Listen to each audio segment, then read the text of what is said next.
কালকে আমি আসছিলাম যেখান থেকে ডাকাতের কবরে পড়েছিলাম, ধরতে পারিনি। কালকে ওই যে নাটক থেকে পাবনার এই মাঝে একটা জায়গায় গাছ ফেলাছি, আর 10-15 মিনিট হলে হয়তো আমাদের কেউ ধরে ফেলতো। আল্লাহ বাঁচিয়ে দিয়েছে আলহামদুলিল্লাহ। ওদের সাইডে ডাকাত গুলো আরো ভয়ঙ্কর ডাকাত। এরা তো জীবিত মানুষের কাছে যা পায় তাই নেয়, ওরা মরা মানুষের কাছে নাকি ভোট দিয়েছে। ওয়ালা তাকুলু লিমান ইয়ুকতালু ফি সাবিলিল্লাহি আমওয়াত বাল আহইয়াউ ওয়ালাকিন লা তাশউরুন। রব্বুল আলামিন বলেন, যারা আমি আল্লাহর জন্য জীবন দিয়েছে এদেরকে মৃত বলবা না। মানুষ যেহেতু মুখ দিয়ে কথা বলতে পারে, এই জন্য মুখের উপরে আল্লাহ নোটিশ দিয়েছে, সাবধান, এদেরকে মৃত বলবা না। তার মানে শহীদ জিয়া এই নামটা শুনলে, যেহেতু নামের আগে এই শব্দটা আকস্মিক ভাবে মুখ থেকে বেরিয়ে যায়, আপনি বিশ্বাস করতে পারেন আল্লাহ তাকে শাহাদতের মর্যাদা দিয়েছে। 16 সালে একবার হজে গিয়ে দেখি আরাফাতের ময়দানে মসজিদে নামিরা আছে, সেখানে কাবার ইমাম খুতবা দিচ্ছে, শহীদ জিয়াউর রহমান এর নামটা উচ্চারণ করেছে। তার আরবি ভাষায় খুতবার ভেতরে এই নামটা নিয়ে তিনি দোয়া করছিলেন। বাংলা অর্থ দাঁড়ায় এটা যে, হে আল্লাহ, বাংলার সন্তান শহীদ জিয়াউর রহমানকে কবরে তুমি সুউচ্চ মাকাম দান করো। আমি চিন্তা করলাম এই কথাটা বলছে কেন। আমার সাথে যারা ছিল, যে কয়টা আলেম ছিল, ওনারা বলছে যে এই যে নিম গাছের নিচে আশ্রয় নিয়েছেন, এটা নিম গাছ না, এটা জিয়া গাছ। আমরা বাংলাদেশে নিম গাছ বলি, কিন্তু এই দেশের মানুষ বলে জিয়া গাছ। সাজারাত জিয়া, হাজার হাজার গাছ লাগিয়েছে আরাফাতের ময়দানে। কত লক্ষ লক্ষ হাজী সাহেবরা এই যে আশ্রয় নেয়। আরাফাতের ময়দানের দোয়া আপনারা জানেন কবুল হয়, জানেন না? যে 10 জায়গার দোয়া আল্লাহ কবুল করে থাকেন, তারা আরাফাতের ময়দানের একটা। বলেন তো, শুধু বাংলাদেশের মানুষ না, সারা পৃথিবীর যেখান থেকে মানুষ যায়, আরাফাতে না গেলে হজ হয়। ওখানে অন্তত আমার মতো মানুষ যারা একটু আশ্রয় পায় নিম গাছের নিচে, এই জিয়া গাছের নিচে দাঁড়িয়ে অন্তত মন থেকে দোয়া চলে আসে, আল্লাহ যে লোকটা এরকম ছায়া দিল, তুমি তাকে একটু ছায়া দিও। এই জন্য এই শব্দটা আমার মনে হয় মানুষের মুখ দিয়ে বের হয়। নাম বলার আগে মানুষ বলে শহীদ জিয়া। কি বলে? আল্লাহ যেন তাকে শহীদ হিসাবে কবুল করে। আর যার নাম শুনলে শহীদ শব্দ কেউ বলে না, আসেও না, আমি এখন তার জন্য দোয়া করবো কি? জোর করে 15.5 বছর অনেকে দোয়া করে নিয়েছিল, কিন্তু এমন দোয়া করেছে এক হুজুর বলছে, আল্লাহ বন্ধুকে তুমি জাহান্নামের সর্বনিম্ন স্তরে দিও। এমনি দোয়া বের হয়। জাহান্নামের কাজ অবশ্যই করেছে, না তাই দোয়া বের হবে কেন? মুখের পরে মানুষ যেহেতু কথা বলতে পারে না, কথার পরে যারা বলতে পারে না, অন্তরে যেহেতু একটা ধারণা করতে পারে, এই জন্য আল্লাহ অন্তরের উপরেও নোটিশ দিয়েছেন। এটা সূরা আলে ইমরানের 169 নম্বর আয়াতে আছে, ওয়ালা তাহসাবান্নাল্লাযীনা কুতিলু ফি সাবিলিল্লাহি আমওয়াতা বাল আহয়াউন ইনদা রাব্বিহিম ইরযাকুন।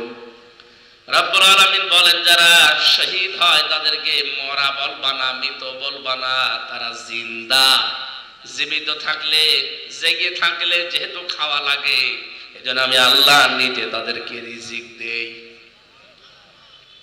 আজ খয়ম সাহেব যদি এখন মারা যান, যদি ঈমান নিয়ে মরতে পারেন, কবরে যাবে, ফেরেশতা এসে বলবে নাওম কানাওম, ঘুমিয়ে পড়েন। কতদিন ঘুমাবেন? যেই দিন ইসরাফিল ফৎকার দেবে ওই দিন পর্যন্ত, এর আগে পরে আর কিছু নেই।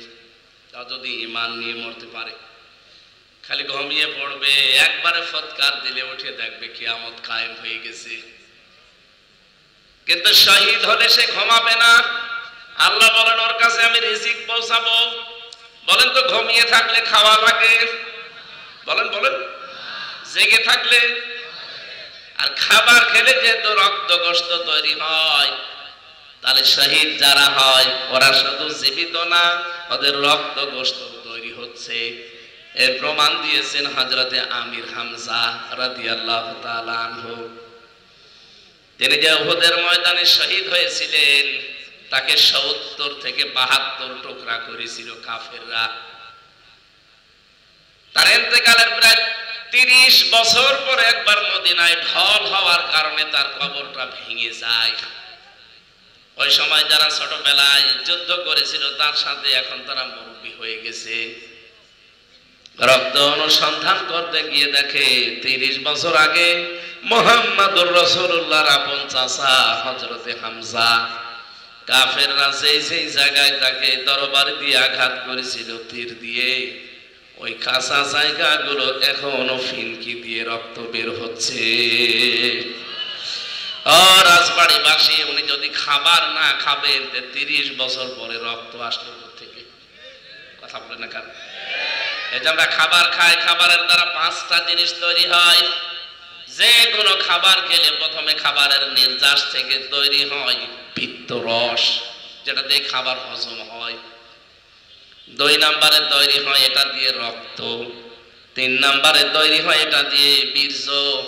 4 নম্বরে এটা দিয়ে তৈরি হয় মল। 5 নম্বরে তৈরি হয় পানি, প্রসাব। উনি যদি খাবার না খাবে 30 বছর পরে ওনার শরীরে রক্ত আসলো কোত্থেকে? তার মানে যে কথাটা বলতে চাচ্ছিলাম, আল্লাহ রাব্বুল আলামিন শহীদ এই শব্দটা এত দামি, এত মর্যাদা সম্পন্ন করেছেন, আর যারে তারে শাহাদাতের মর্যাদা আল্লাহ দেন না। ওয়ালিয়া'লামাল্লাহু আল্লাযীনা আমানু ওয়া ইয়াত্তাখিযা মিনকুম শুহাদা। সূরা আলে ইমরানের 140 নম্বর আয়াতের মাঝের অংশে আছে আল্লাহ পাক বলেন, যার জীবন যৌবন আমার কাছে ভালো লাগে, যার অ্যাক্টিভিটিস, যার মানবতার কল্যাণমূলক কাজগুলো আমি আল্লাহর জন্য ভালো লাগে, তখন তাকে সাধারণভাবে মরণ দেই না, ওকে মরণ দিলে আমি আল্লাহ শাহাদতের মরণ দিয়ে ধন্য করি। এই জন্য আমাদের উচিত হচ্ছে নবীদের মতো, সাহাবীদের মতো সারাটা জীবনে দোয়া করা, আল্লাহুম্মা ইন্নী আসআলুকা শাহাদাতান ফি সাবিলিক। হযরত ওমর বলেন, সারাটা জীবন দোয়া করতাম, আল্লাহ তুমি যদি মরণ দাও বিছানায় পড়ে এমনিতেই মরণ দিও না, সাধারণ ভাবে তুমি আমার শাহাদতের মরণ দিও। এজন্য শহীদ যারা হয় ওরা কিন্তু অনেক দামি, পায় না। ওদের জীবন যৌবন, ওদের মানবতার কাজগুলো আমার আল্লাহর কাছে ভালো লাগে, তখন আল্লাহ ওদের শাহাদতের মরণ দিয়ে ধন্য করে। বলেন সুবহানাল্লাহ। আল্লাহ আমাদের মরণটাও যেন শাহাদত হিসাবে কবুল করেন। কিডনি পচে যাওয়া, বিছানায় তড়পায় মরার চাইতে শাহাদতের মরণ যদি নসিব হয়, মনে হবে যে পিপিলিকায় কামড় দিয়েছে। যে কথা থেকে পর্যন্ত এসেছিলাম, মিজান, ন্যায় বিচার, এই শব্দটা শুধু আজ আমাদেরকে ফাঁকি দিয়েছে, ধোঁকা দিয়ে বোকা বানিয়ে রেখেছে। বাংলার মুসলমানের রেকর্ড হচ্ছে, বিশ্বাস করে যতই মুখে বলি ওড়ান না কেন, আমান হাকামা বিহি আদালা, এই কোরআন যতদিন বাংলাদেশে কায়েম না হবে ততদিন আপনি ন্যায় বিচারের দৈতন্য পাবেন না। এটাই যেন কায়েম করার চেষ্টা চালান। ন্যায় বিচার কাকে বলে, কত প্রকার, কি কি আপনি দেখতে পাবেন। এটা যদি আপনার কাছে রাজনীতি মনে হয়, হ্যাঁ এটাই রাজনীতি, কথা বলছে না কেন? এটা যদি আপনার কাছে ধর্ম ব্যবসা মনে হয়, এইটাই ধর্ম ব্যবসা। কারণ এতদিন আমরা 54 বছর দেখেছি ন্যায় বিচারের নাম শুনে ন্যায় বিচার পাইনি। সুতরাং এইটা এখন দেখতে বাকি আছে। সত্যি যদি এটা কায়েম হয়ে যায় দেশে, আল্লাহর কসম আপনি ন্যায় বিচার দেখতে পাবেন। আর আমার বড় আশা এটা আমরা দেখতে পাবো ইনশাআল্লাহ। কারণ কি, কথা বলছেন,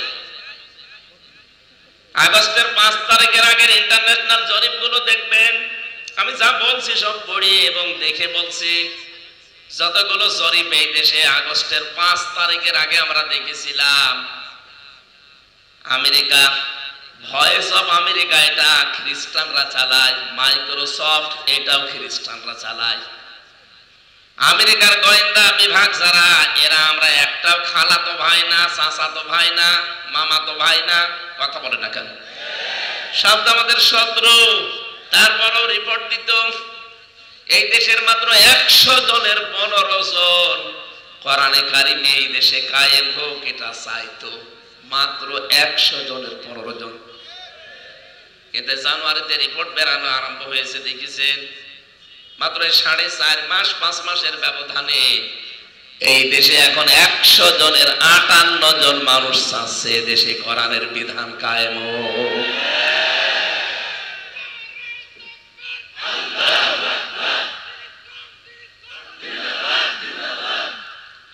আমি তো এই রিপোর্ট এখন বানালাম, আপনি এখনই ইন্টারনেটে সার্চ দেন। 100 জনের 58 জন যদি এই 5.5 মাসে, আমার মনে হয় আর কিছুদিন যেতে দেন, এদেশের 100 জনের 100 জন মানুষ বলতে বাধ্য হবে আমরা কোরআনের বিচার চাই। মিজানকে আল্লাহ পাক দেখালেন মানদণ্ড। বাংলাদেশে একটা ভ্রান্ত ধারণায় অনেকে আমরা আছি, আপনি আমার সাথে একমত হবেন কিনা আমি জানি না, আমি চিন্তা ভাবনা করে বলছি।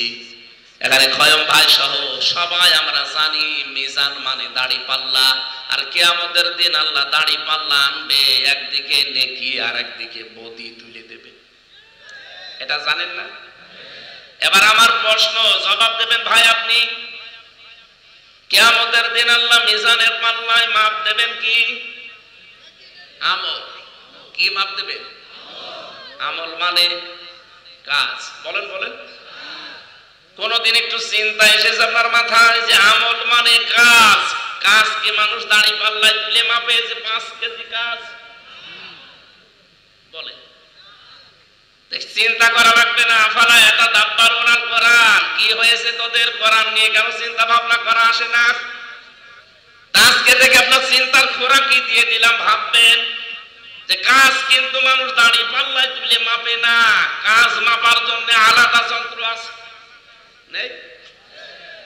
এই যে স্টেজটা, এটা যদি আপনাকে আমি মাপতে বলি এখন দাড়ি পাল্লায় তুলে দেবেন? এটা মাপার জন্য আলাদা যন্ত্র আছে, তার নাম ফিতা। কি ফিতা বা গজ দেন, আমি মেপে দেবো যে কত বাই কত ফিট আছে। এটা আপনাকে যদি এই যে পানির বোতল দিয়ে বলা হয় যে ভাই এটা মেপে দেন, এটা ফিতা দিয়ে মাপবেন? কি দিয়ে? এটা সিসি দিয়ে, লিটার দিয়ে এটা মাপা লাগে।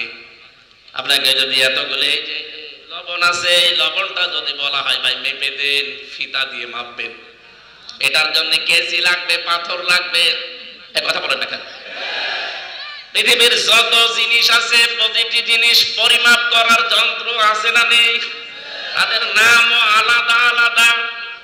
তাহলে দুনিয়াতে কাজ আল্লাহ মাপবে, কাজ আমল বলা হয় আরবিতে, বাংলায় কি বলেন তো? কাজ কি কেউ কোনদিন দাড়ি পাল্লায় তুলে দিয়ে মাপতে পারবে যে 5 কেজি কাজ আরে 10 কেজি কাজ?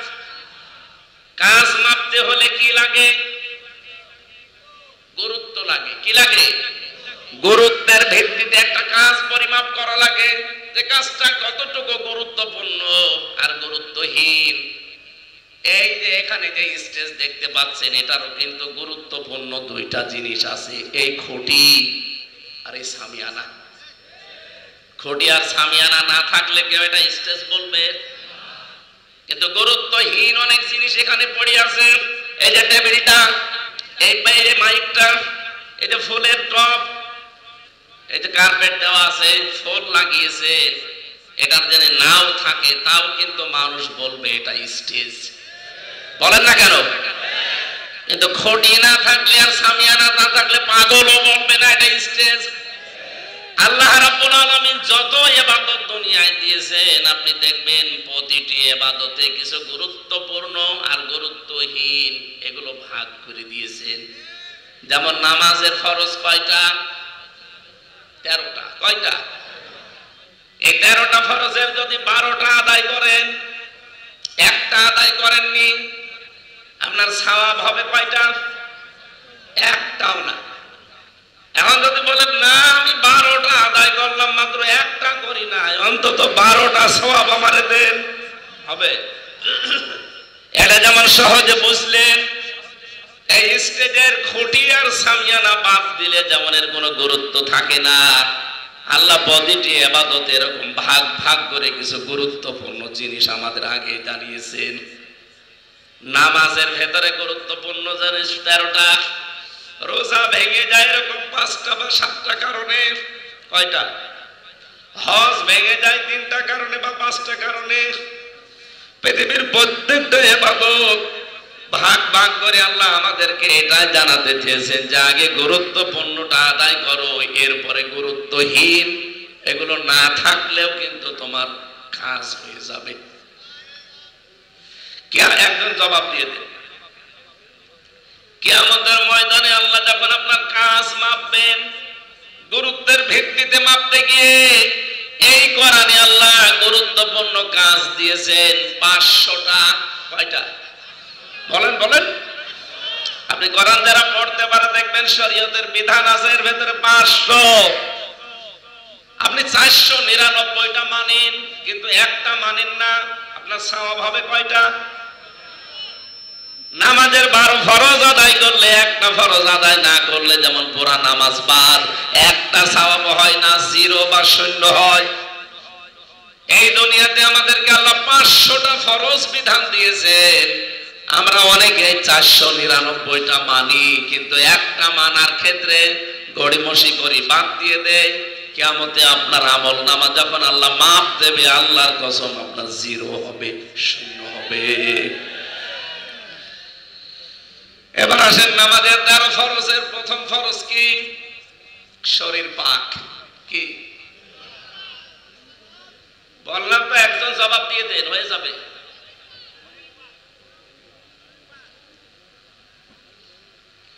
আজান দিচ্ছে, সময় ঠিক আছে তো?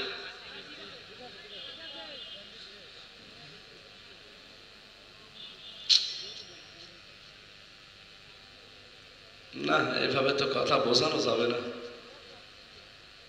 এখানে হয়তো ভালোভাবে সঠিকভাবে শেষ পর্যন্ত বুঝবে না, বাইরে যেয়ে গিবত করবে যে কি এতদিন জানতাম আর কি শুনলাম। এই জন্য শেষ করা দরকার।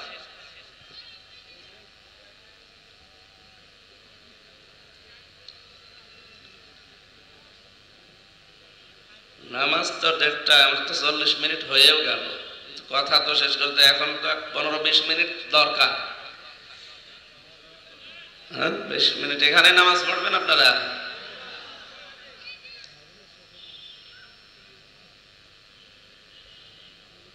এখন তো এক এক জায়গায় এক এক আজান হবে, কেউ একটায় দেয়, কেউ একটা 5-এ দেয়, 10-এ দেয়, 15 পর্যন্ত আজান হতেই থাকে। এই জন্য বললাম একজন একটা জবাব দিয়ে দেন, পুরা মানুষের পক্ষ থেকে আদায় হয়ে যাবে। আমি বলতে থাকি নাকি? নামাজের 13টা ফরজের প্রথম ফরজ আমরা জানি শরীর পাক। এই শরীর মানে 3.5 হাত বডি শুধু না। আপনি যদি এই শরীর পবিত্র করার জন্য গোসল করেন, ওযু করেন, পাক হয়ে গেল। তো বিশ্ব নবী যেটা এটা দিয়ে ইঙ্গিত দিয়েছেন, তাম দুনিয়ার যত মুসলমান আমরা আছি সব কিন্তু একটা শরীরের মতো। আসতে বলেন।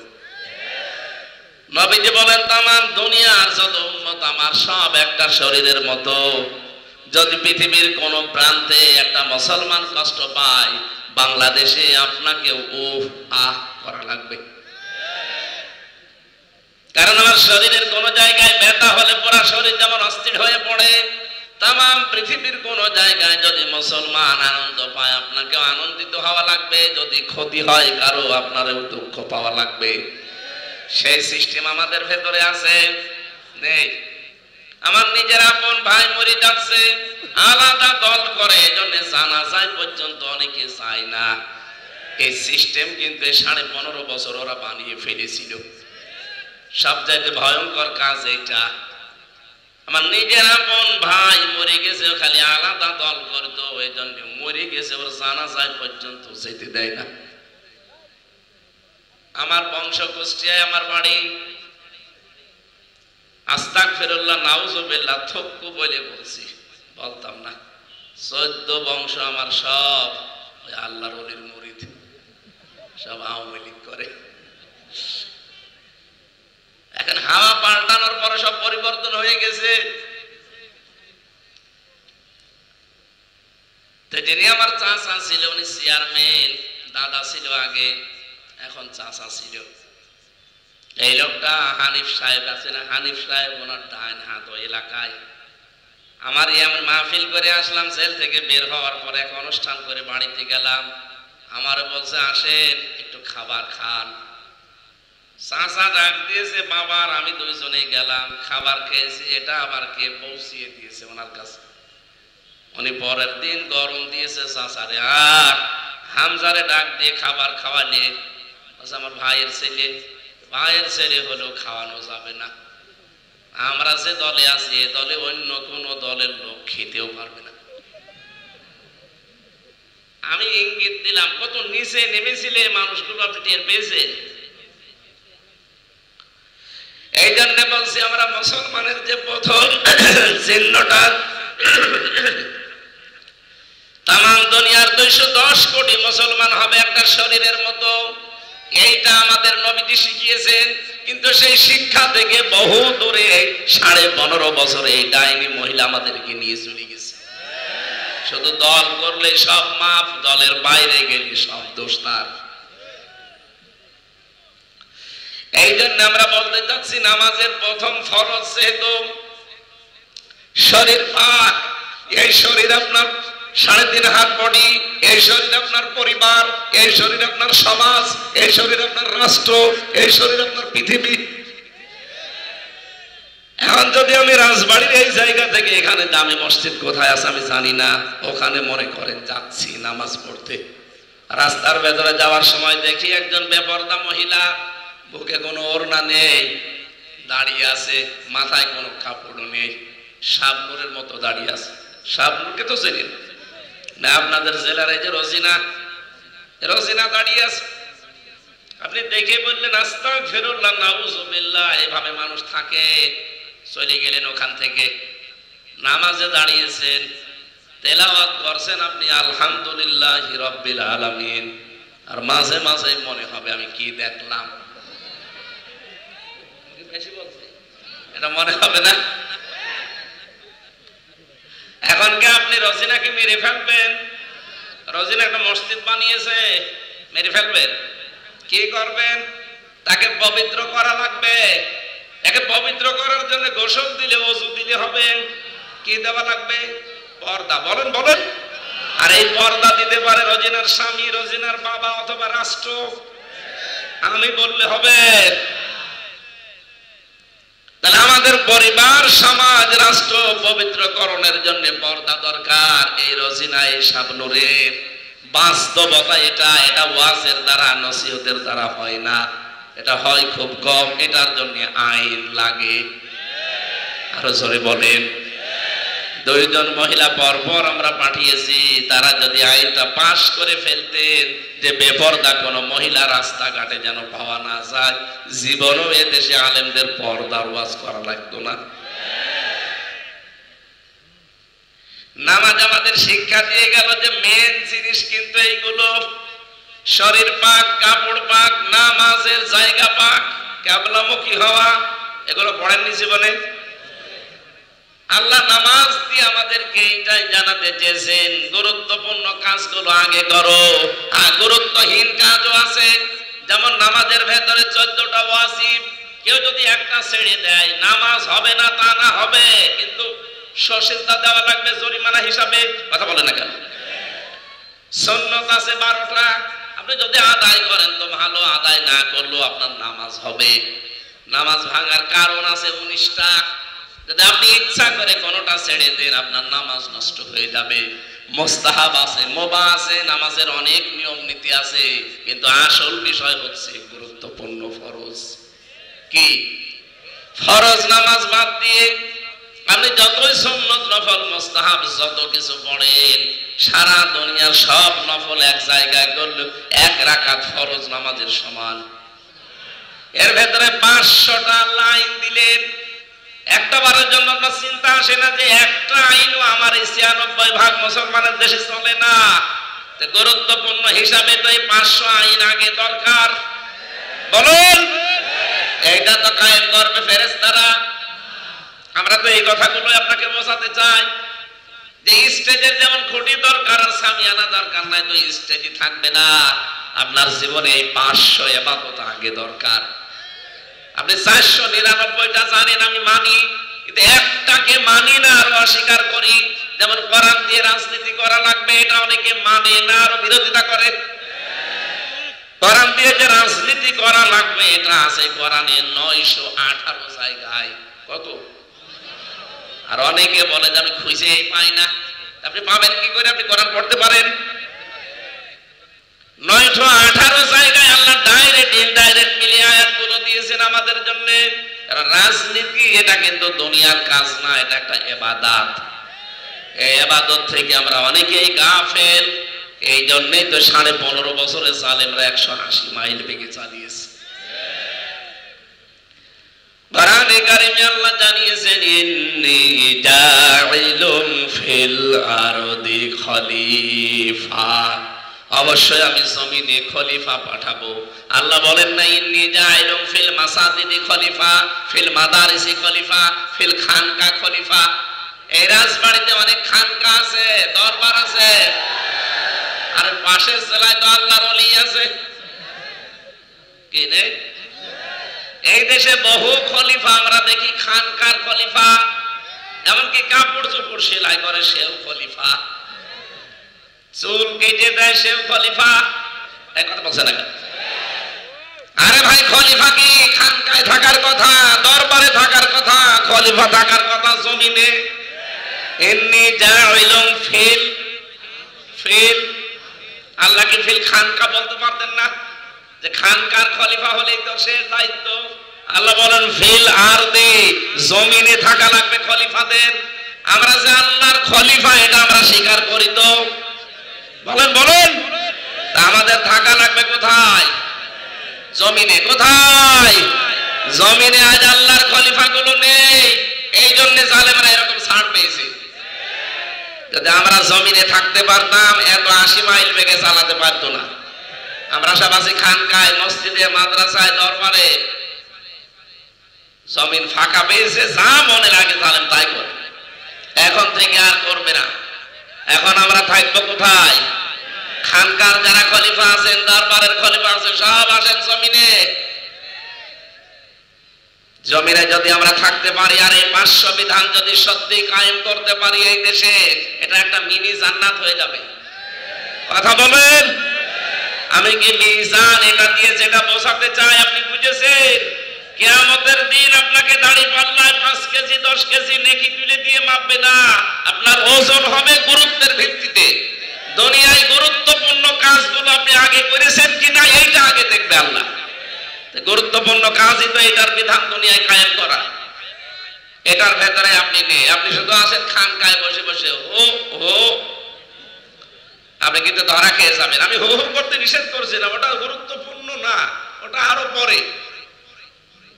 এই যে চেয়ার না থাকলে যেমন এই স্টেজ থাকবে, অসুবিধা নেই। আপনি জিকির করবেন, হো হো করবেন, ওটা পরে, আগে এটা কায়েম করার জন্য চেষ্টা করেন। আল্লাহ এই সহজ কথাটা বুঝে ফেলার এবং আমল করার তৌফিক আমাকে দান করেন, বলেন আমিন।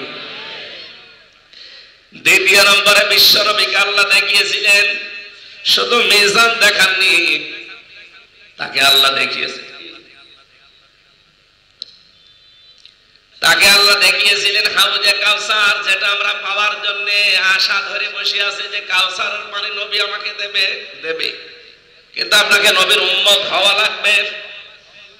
বিশ্ব নবীকে আল্লাহ যখন কাউসার দেখাচ্ছিলেন, একটা সবুজ গম্বুজ, চারিদিকে পানি নালা হয়ে আসে, আর ওই গম্বুজের ভেতরে যখন পড়ে তখন গম গম করে শব্দ হয়। ফেরেশতাকে জিজ্ঞাসা করলেন যে এটা কি? জিবরাইল বলে, হে নবী, এই সেই কাউসার, কিয়ামতের দিন যে 1 গ্লাস পান করতে পারবে জান্নাতে যাওয়ার আগে আর পিপাসা তার লাগবে না। নবীজি বলেন, এটা পাবে কারা? ফেরেশতা বলে আপনি তাকান চারিদিকে লেখা আছে কি? চারিদিকে ঘুরে দেখলেন বিসমিল্লাহির রহমানির রহিম এই শব্দটা লেখা। ফেরেশতা বলে হে নবী, দুনিয়াতে যারা সব কাজে বিসমিল্লাহর আমল করে আল্লাহ কিয়ামতে তাদেরকে হাউজে কাউসারের পানি দান করবেন। নবীজি দুনিয়াতে এসে যে কোনো কাজ হাত দেওয়ার আগেই বিসমিল্লাহ বলতেন, আর মাঝে মাঝে বলেন রব্বুল আলামিন আমি কিন্তু কোনো কাজের আগে বিসমিল্লাহ বাদ দেই না, তুমি আমাকে কাউসার থেকে বঞ্চিত করো না। শহীদ জিয়া উনি কিন্তু এই বিসমিল্লাহির রহমানির রহিম সংবিধানে তিনি সর্বপ্রথম সংযোজন করেছেন। এই কথা বলেন না কেন? এদেশের কাজ যেহেতু আমাদের 18 কোটি মানুষের সংবিধান থেকে থেকে আমরা করি, সুতরাং এই শব্দটা যিনি ওখানে সংযোজন করলেন আল্লাহ জানে ওসিলায় তাকে মাফ করে দেয়। কিন্তু অত মানুষ আমরা এই 15 বছরে দেখলাম এরা বিসমিল্লাহ আরো তুলে দেওয়ার জন্য চেষ্টা চালিয়েছে। আরে ভাই, হাউজে কাউসার পেতে হলে বিসমিল্লাহর আমল করা লাগবে, আর আপনি আরো বিসমিল্লাহ তুলে দিচ্ছেন কাউসার পাবেন। নবীজির একতি দেখে আল্লাহ পরবর্তীতে সূরা কাউসার তার নামে রিজার্ভ করে দিলেন, ইন্না আ'তাইনাকাল কাউসার। হে নবী, আপনার জন্য আমি হাউজে কাউসারটা পুরো রিজার্ভ করে দিলাম। ফাসাল্লি লিরাব্বিকা ওয়ানহার। দুনিয়ায় যারা নামাজ আদায় করবে আর ত্যাগ তিতিক্ষা কোরবানি করবে এই মানুষগুলোকে আপনি এটা দিতে পারবেন। ইন্না শানিয়াকা হুয়াল আবতার। পৃথিবীতে যারা আপনার শত্রু তাদেরকে আমি আল্লাহ নির্বংশ করে ছাড়বো। বলেন আমিন। এরকম একটা একটা করে 27টা জিনিস তাকে দেখালেন। আল্লাহ রাব্বুল আলামিন বলেন 27টা জিনিস দেখানো শেষ হয়ে গেলে আমি 14টা জিনিস তাকে শিখালাম। 14টা জিনিস শিখিয়ে বললাম যান, রাষ্ট্র যদি কল্যাণময় করতে চান এই রজব মাসে আজকে যেহেতু 26 তারিখ এই রাতে তাকে নিয়েছিলেন, আমাদের উচিত যারা দায়িত্বে আছেন আজকে রাত থেকে সূরা বানী ইসরাইলের 23 থেকে 38 এই 16টা আয়াতের 14টা জিনিস দেওয়া আছে আল্লাহর পক্ষ থেকে। দল মত নির্বিশেষে রাষ্ট্রে 14টা বিষয় যেন আমরা কায়েম করতে পারি, এদেশ আবার দাঁড়িয়ে যাবে কল্যাণময় রাষ্ট্র হিসাবে ইনশাআল্লাহ। লাকুম দীনুকুম ওয়ালিয়া দীন। দিন যার, ধর্ম যার, উৎসব তার। কিন্তু আজকের এই অনুষ্ঠান এটা শুধু মুসলমানদের জন্য না, কারণ কোরআনের সাথে শুধু মুসলমানের সম্পর্ক না, হাদা বায়ানুল লিন্নাস। মানুষ যারা তাদের জন্য এর ভেতরে আলোচনা আছে। এই জন্য আপনারা যেহেতু মানুষ, অন্যান্য ধর্মের যারা আশপাশে আছেন সবাইকে আমরা ওয়েলকাম জানাচ্ছি, কোরআনের সাদর সম্ভাষণ জানাচ্ছি। আল্লাহর শুকরিয়া আদায় করছি যে একটা জগদ্দল পাথর বুকের উপর থেকে আল্লাহ নামিয়ে দিয়েছেন। এই যে কথা বলতে পারছি এটাও তো বলতে পারতাম না, কি কথা বলে না কেন? এইটা বলতে যে আমার মতো ছোট মানুষ 3 বছর ফাঁসির কন্ডেম সেলে থাকা লেগেছে। কম বেশি সবাই আমরা এদেশে ভেতরে বলেন বাইরে বলেন একটা জেলখানাই ছিল। সেই জায়গা থেকে আল্লাহ যে মুক্তি দিয়েছেন আমাদেরকে, আলহামদুলিল্লাহ। দরুদ আর সালাম পড়ছি আমাদের নবী, মানবতার মহান শিক্ষক মুহাম্মদুর রাসূলুল্লাহ সাল্লাল্লাহু আলাইহি ওয়াসাল্লামের প্রতি। প্রাণপ্রিয় রাজবাড়িবাসী, এটা রজব মাস আর আজকে সেই দিন, এই যে রাত আসতেছে, এই রাতে মুহাম্মদুর রাসূলুল্লাহকে আল্লাহ এই ধরনের ধরা থেকে নিয়ে গিয়েছিলেন তার আরশ মহল্লায়। কারণ সামনে তাকে আল্লাহ এমন একটা রাষ্ট্র দেবেন, এই রাষ্ট্রটা যদি কল্যাণময় রাষ্ট্র বানাতে হয় কি কি করা লাগবে, নবীকে আল্লাহ নিজের কাছে নিয়ে 27 বছর একাধারে ট্রেনিং দিয়েছেন, গবেষণাগারে বসিয়ে শিক্ষা দিয়েছেন, প্র্যাকটিক্যাল সব শিখিয়ে 27 বছর পরে আবার এই দুনিয়ায় তাকে পাঠিয়েছে। আমাদের যেহেতু এই রাষ্ট্রটা নতুন আমরা পাচ্ছি, এটাও যদি শান্তি, স্বস্তি, নিরাপত্তা এবং কল্যাণময় রাষ্ট্র বানাতে হয় আল্লাহর দেওয়া এই ফর্মুলা এই মাসে থেকে আজকের এই 26 তারিখ, আজকে দিবাগত রাত আসতেছে, নবীকে আল্লাহ যেহেতু নিয়েছিলেন আমরা একটা উত্তম এবং মক্ষম সময় পেয়েছি। নবীকে আল্লাহ যে 14টা কর্মসূচি শিখিয়েছিলেন আমরা ওই 14টা বিষয় সামনে নিয়ে কথা বলবো ইনশাআল্লাহ। আল্লাহ রাব্বুল আলামিন বলেন সুবহানাল্লাযী আসরা বিআবদিহি লাইলাম মিনাল মাসজিদিল হারাম ইলাল মাসজিদিল আকসা। সব পবিত্রতা ওই আল্লাহর জন্য, যিনি তার বান্দাকে মসজিদে হারাম থেকে মসজিদে আকসা পর্যন্ত কোন এক রাতে ভ্রমণ করিয়েছিলেন। পৃথিবীতে যত ঘটনা ঘটে সবচাইতে আশ্চর্য ঘটনাই মেরাজের ঘটনাকে বলা হয়, কারণ আল্লাহ পাক এই ঘটনা বর্ণনা দিতে গিয়ে তিনি সুবহান ব্যবহার করেছেন। সুবহান মানে আশ্চর্য, সুবহানাল্লাহ মানে কি? কোন আশ্চর্য জিনিস দেখলে আমরা এই শব্দটা বলি সুবহানাল্লাহ, আল্লাহ পবিত্র। এত আশ্চর্য ঘটনা যে আল্লাহ নিজে এটা বলতে গিয়ে নিজেই তিনি সুবহান ব্যবহার করেছেন। আমাদের কাছে তো ব্যবহার বিশ্বাস হওয়া দূরের কথা, আল্লাহ নিজে আশ্চর্য হয়ে গিয়েছেন যে ঘটনা কি এমন। বলেন তো 27টা বছর পার হয়ে গেছে অথচ পৃথিবী জানে না। বাইরের দেশের কোন মেহমান যদি এসে আসে, বিমানবন্দরে নামার পরে রাষ্ট্রীয় যে অতিথি ভবন আছে এ পর্যন্ত যাওয়ার জন্য যে রাস্তা, আপনি দেখবেন বাইরের কোন মেহমান আসলে প্রশাসন সব অ্যালার্ট হয়ে যায়। সরকারের পক্ষ থেকে রাস্তাটা নিরাপদ করা হয়, যে যেখানে চলাফেরা করে রাষ্ট্রের তরফ থেকে বলা হয় ওখানে থেমে যান। আগে মেহমান পৌঁছাবে তার অতিথি ভবনে, এরপরে আবার আপনাদের কাজ কারবার চালু করবে। তামাম পৃথিবীর শ্রেষ্ঠ মেহমান যেহেতু আমার আল্লাহর নবী মুহাম্মদুর রাসূলুল্লাহ, তাকে আল্লাহ এই ধরা থেকে নিয়ে গেছেন। যখনই আরম্ভ হয়েছে সফরটা, ওখান থেকে শুরু করে যেখানে যাবেন কাজকর্ম শেষ করে আবার যেখান থেকে নিয়েছেন এখানে নামিয়ে যাবেন। এ বিশাল সফরটা যতদিন লাগে যেখানে আছে সব স্টপ হয়ে গেছে। এই জন্য আমরা 27 বছর টের পাইনি, কিন্তু এটা তাফসিরে পেয়েছি। 27টা বছর একেবারে কি করলেন তাকে নিয়ে। বিশ্বনবীকে সর্বপ্রথম আমার আল্লাহ লিনুরিয়াহু মিন আয়াতিনা, আল্লাহ পাক বলেন যেন আমি তাকে আমার নিদর্শনগুলো দেখাতে পারি। যতগুলো নিদর্শন দেখিয়েছিলাম তার অন্যতম নিদর্শন হচ্ছে মিজানের আল্লাহ। এইদিকে তাকান, আমি গতানুগতিক কথা বলি না, যা বলি ওখান থেকে গুরুত্বপূর্ণ একটা শিক্ষা বের করি। যতগুলো বিষয় দেখালেন 27 বছর ধরে ধরে, সবচাইতে গুরুত্বপূর্ণ সেটা তার নাম মিজানের আল্লাহ। নাম কি? এটা এতদিন কোনদিন শুনেছে? শোনেননি? মিজানের পাল্লা নাম শোনেননি? আমরা বাংলায় যেটা বলি দাড়ি পাল্লা, না, মিজান মানে কিন্তু দাড়ি পাল্লা না, মিজান মানে মানদণ্ড। মিজান মানে কি? আপনি হাইকোর্টের সামনে যে দেখবেন একটা দাড়ি পাল্লা টাঙানো আছে, দুই দিকে পাল্লাটা একেবারে সমান, নাকি একদিকে একটু ঝোঁকানো আছে? দুই দিকে সমান দিয়ে এই দেশের 18 কোটি মানুষকে সরকার বোঝাতে চায় যে অন্তত সারা দেশে যদি ন্যায় বিচার নাও পাবে, হাইকোর্টে আসলে ন্যায় বিচার পাবা। এটা একটা মানদণ্ড টাঙিয়ে দিয়েছে। যদিও আমরা এত বছর পাইনি, খালি দাড়িপাল্লা টাঙানো ছিল, কিন্তু অন্তত 15.5 বছর ন্যায় বিচারের যন্ত্রণা ছিল না। বলেন তো, ন্যায় বিচার থাকলে আমার মতো একটা মানুষ 3 বছর কি করেছিলাম, ফাঁসির কন্ডেম ছেড়ে থাকে তারা যারা মার্ডার মামলার আসামি, কারে মার্ডার করেছিল।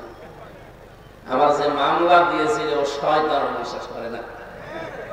জজ পর্যন্ত হাসতো যে এ কি রায় দেব, কিন্তু 3টা বছর তো দিতে পারেনি। আগস্টের 5 তারিখে মামলা শুধু তুলতে দেরি। জজ মামলার নথিপত্র দেখে বলছে কি দেখে বিচার করবো, কোন মাল নেই। এতদিন যে মামলা জামিন দিত না, এখন বলছে খারিজ করে দিলাম। বলতে গেলাম যে মাননীয় আদালতে মামলাটা 3 বছর তো আপনার কাছে ছিল, তখন তো বললেন না যে কোনো মাল নেই। এখন হঠাৎ করে মাল পাচ্ছেন কোথায়? উনি এই কথাই বলতো যে হুজুর কিছু করার নেই, হাত বাঁধা ছিল। কি কথা বলবেন? এই দেশের 1628টা চেয়ার আছে, মেন চেয়ার। আমরা জানি প্রতিটি চেয়ারে যারা ছিল, শুধু একটা চেয়ার বাদ দিয়ে 1627টা চেয়ার ছিল হাত বাঁধা।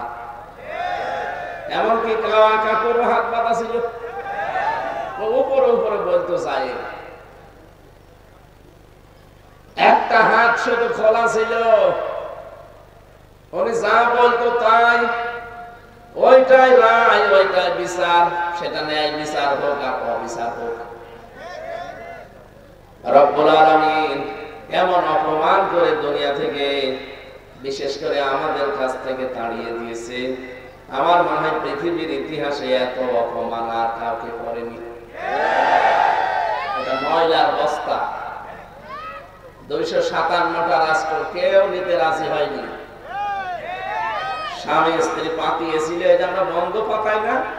স্বামী স্ত্রী পাতিয়েছিল, ওই জায়গায় যে আশ্রয় দিয়েছে। কিন্তু দুঃখজনক হলো সত্য, এখন গলা কাটা হয়ে দাঁড়িয়েছে দাদা বাবু। ডোনাল্ড ট্রাম্প এই 20 তারিখে শপথ নেওয়ার পরে ঘোষণা দিয়েছে 16 লাখ ভারতীয় আছে আমার আমেরিকায়, সব আমি ফেরত পাঠিয়ে দেবো। অলরেডি পাঠানো আরম্ভ করেছি। দাদার প্রতি খুলে যাবে, রাখতে পারবে। এখন গলা কাটা হয়ে দাঁড়িয়েছে, না পারছে ফেলতে, না পারছে গিলতে। কারণ জিনিস যা গিলাও যায় না, ফেলাও যায় না।